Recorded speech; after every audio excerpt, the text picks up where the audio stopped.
Hey, and we're back, and I just wanted to jump on today and really discuss whether the definition and the differences between us knowing what is wealth and what is rich.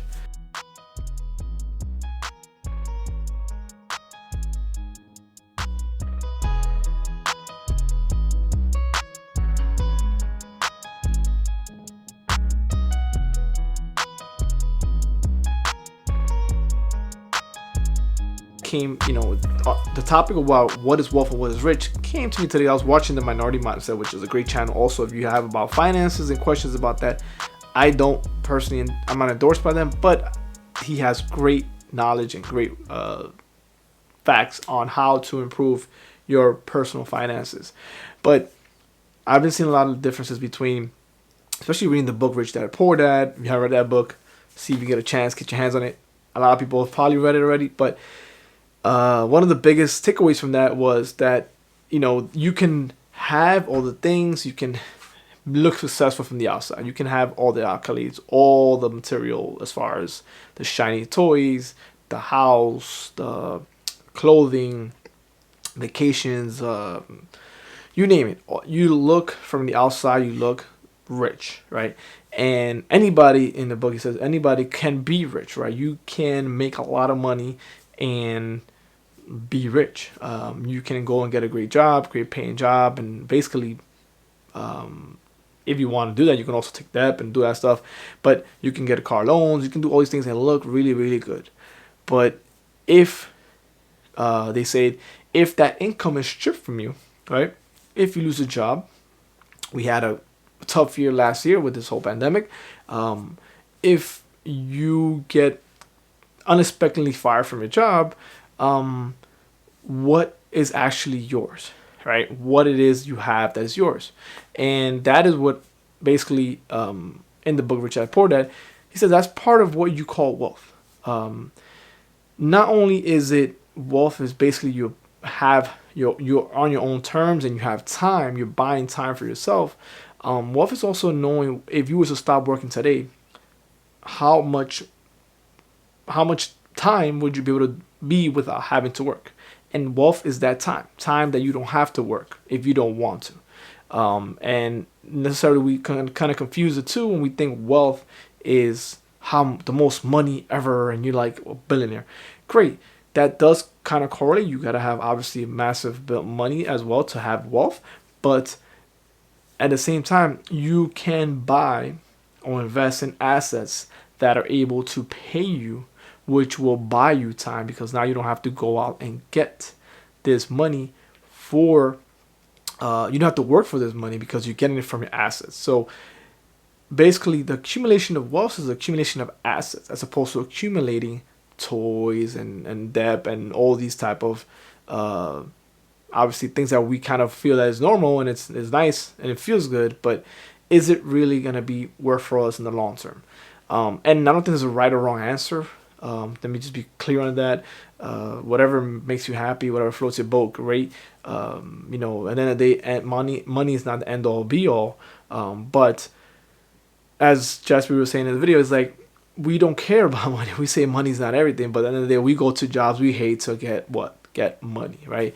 We don't go to jobs we hate because we love them. We go there to make money. So obviously money is a big director or directive in our lives, whether what we do things, whether we go here or not, whether we buy this object or not, it all depends on how much it is. More money, money is our kind of what we use even to value people, which is kind of absurd, but yeah, depending on somebody that has millions of dollars, oh, he's more worthy or more valuable than somebody that has less than that. So whatever your definition of money is, that's fine. But at the end of the day, we know we have to learn to understand money. And as we're doing here in this journey here, where we learn how to build future wealth, and we're looking at ourselves and trying to differentiate what it is to buy an asset and how it is to buy an liability. As Rich Dad Poor Dad in the book says, a liability is something that takes money out of your pocket, right? An asset is something that puts money into your pocket. And it's a very simple definition. I didn't understand it until I read the book. But once you learn these concepts, you start looking at things differently. right? You start purchasing things differently. You start questioning yourself when you start making big purchases, right?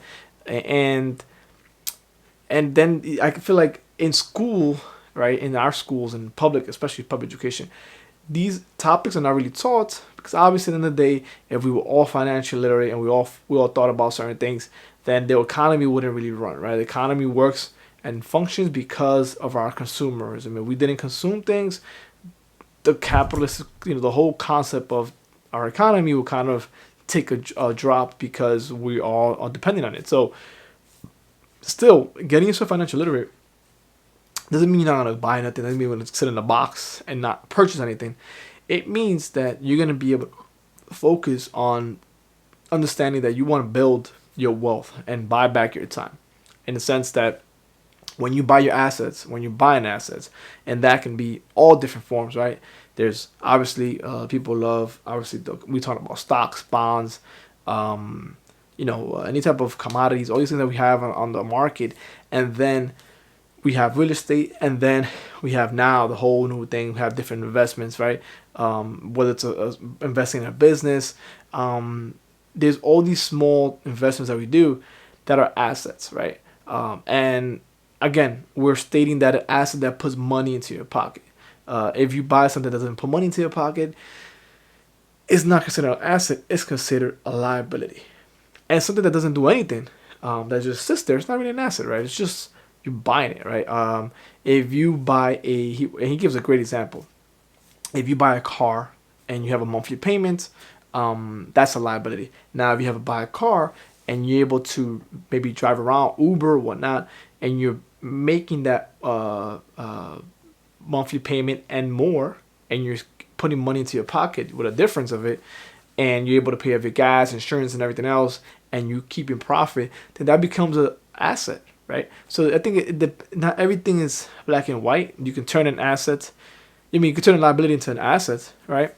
And sometimes if you buy a house and people think it's assets, it can turn into a liability, meaning that it's too expensive. You can't afford the repairs. It becomes a nightmare, and you're not really making money out of the house, and the house loses the value, whatever it may be, and a house could become a liability. And people might not think that way, but I think it depends, right? So if we're here to build in the long run, I want to ask yourselves: do you want to build? Do you want to be wealthy, or do you want to be rich? You can choose either or. And at the end of the day, I don't think you can be both, because the definition is being rich is having a lot of money and having all the things you want and making a lot of money, but not really having assets, right? So you have a great income, but you're not investing in anything. You're not buying no assets. You're just living today, and you have the big house, you have the mansion, you have the nice cars, you have the newest brands, you have all the gadgets that you can think of, but you have no investments. That's being rich.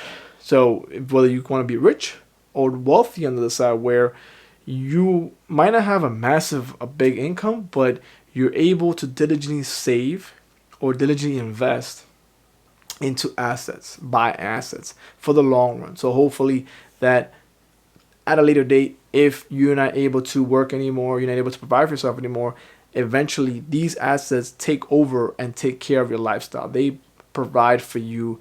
They put money back into your pocket. And that's the difference, right? If you're rich and you're able to do that, great. But if you're just thinking to be rich and you're not worrying about how to manage your money, and we can have great examples. For me, I've seen a lot of examples where you see all these great athletes, and not just to name a few, right?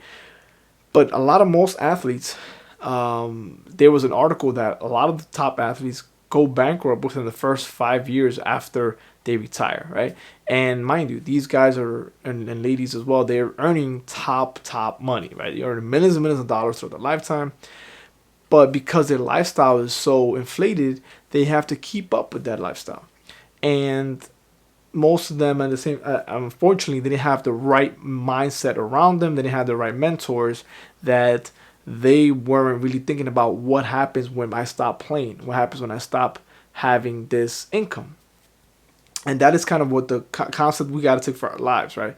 We don't know how long we're going to be working. We don't know when one day will, I don't know, unfortunately, hopefully not, it doesn't happen, but your work is taken away from you. You're not able to provide anymore.